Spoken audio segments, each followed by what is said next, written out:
Good Friday, everyone, and welcome to this edition of Conversations Daily News. I'm your host, Cyrus Webb. Glad you all could join us once again. Well, we made it to the end of another week. We, of course, have your news headlines coming up on this Friday. We have the truth of the day with Mary Ellen Ciganovich, and in today's entertainment spotlight, you'll be part of my conversation with actress and author Meg Tilly. Enjoy today's broadcast. For Conversations Daily News, I'm Cyrus Webb with your Friday headlines. In national news, Biden pushes federal workers hard to get vaccinated. The nation's millions of federal workers will be required to verify they've been vaccinated against the coronavirus or else face mandatory masking, weekly testing, distancing, and other new rules, the Biden administration announced on Thursday. The newly strict guidelines are aimed at boosting sluggish vaccination rates among the 4 million Americans who draw federal paychecks and to set an example for private employers around the country. It's a pandemic of the unvaccinated, President Joe Biden said in his White House address on Thursday. Then he repeated it with emotion in his voice. People are dying who don't have to die. The administration is encouraging businesses to follow its lead on incentivizing vaccinations by imposing burdens on the unvaccinated. Rather than mandating that federal workers receive vaccines, the plan will make life more difficult for those who are unvaccinated to encourage them to comply. Biden is also directing the Defense Department to look into adding the COVID-19 shot to its list of required vaccinations for members of the military. And he has directed his team to take steps to apply similar requirements to all federal contractors.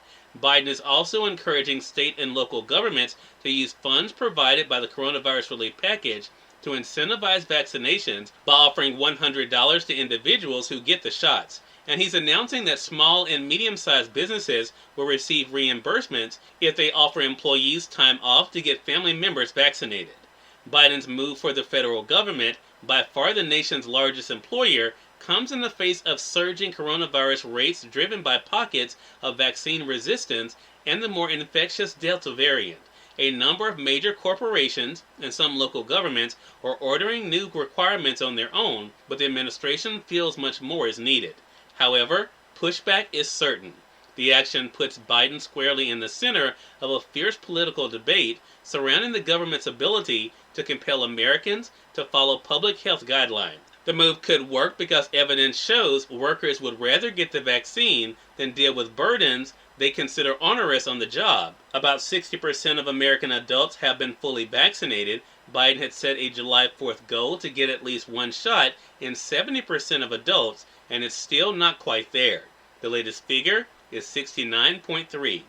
According to the Office of Personnel Management, the executive branch employed more than 2.7 million civilians in 2020, with some of the most significant numbers in Republican-led southern states, including Texas and Florida, where substantial vaccine resistance remains. In business news, U.S. economy surpasses pre-pandemic size with 6.5% quarter two growth. Fueled by vaccinations and government aid, the U.S. economy grew at a solid 6.5% annual rate last quarter, in another sign that the nation has achieved a sustained recovery from the pandemic recession. The total size of the economy has now surpassed its pre-pandemic level. Thursday's report from the Commerce Department estimated that the nation's gross domestic product, its total output of goods and services, accelerated in the April-June quarter from an already robust 6.3% annual growth rate in the first quarter of the year. The latest figure fell well below the 8% plus annual growth rate that many economists had predicted for the second quarter, but the miss was due mainly to clogged supply chains related to the rapid reopening of the economy. Those bottlenecks exerted a larger than expected drag on companies' efforts to restock their shelves. The resulting slowdown in inventory rebuilding, in fact, subtracted 1.1 percentage points from last quarter's annual growth. By contrast, consumer spending, the main fuel of the U.S. economy, surged for a second straight quarter, advancing at 11.8% annual rate. In more national news, Congress passes emergency capital security money, Afghan aid. Congress overwhelmingly passed emergency legislation on Thursday that would bolster security at the Capitol, repay outstanding debts from the violent January 6th insurrection, and increase the number of visas for allies who worked alongside Americans in the Afghanistan war. The $2.1 billion bill now goes to President Joe Biden for his signature. The Senate approved the legislation Thursday morning, 98-0, and the House passed it immediately afterward, 416-11. And finally, in entertainment news, Scarlett Johansson sues Disney over Black Widow release. Scarlett Johansson is suing the Walt Disney Company over its streaming release of Black Widow, which she said breached her contract and deprived her of potential earnings. In a lawsuit filed on Thursday in Los Angeles Superior Court, the Black Widow star and executive producer said her contract guaranteed an exclusive theatrical release.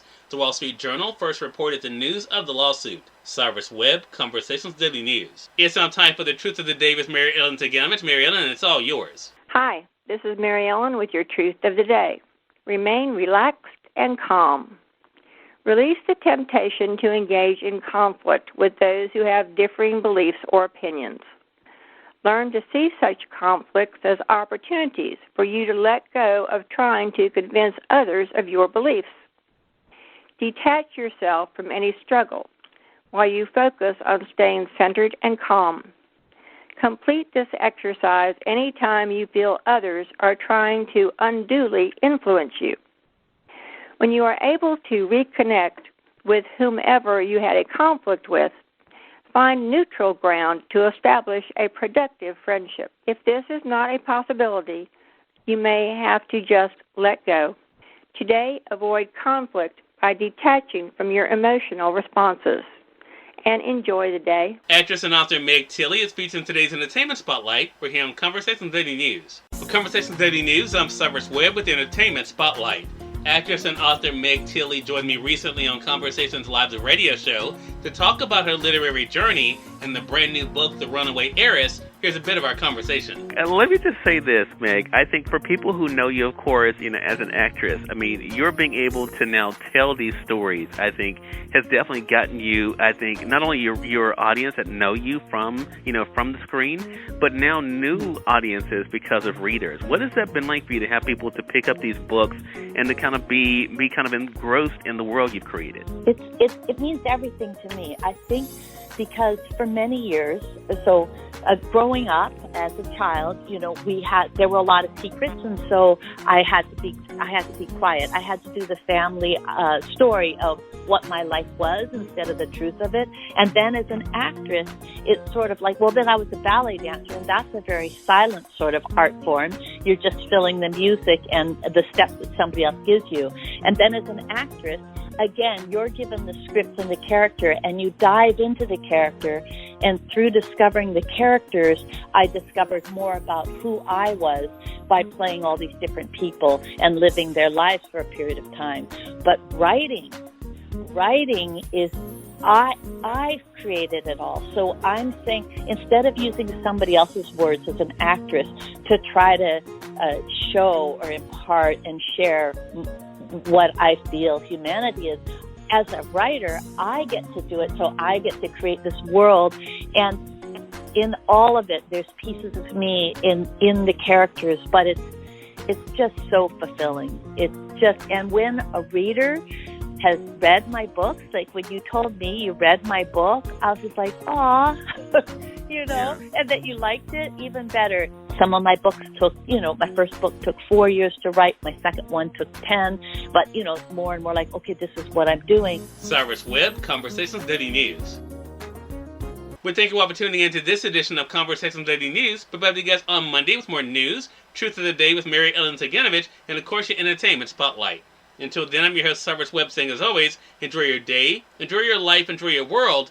Thank you all for choosing Conversations Daily News today. Let's make today amazing. Take care.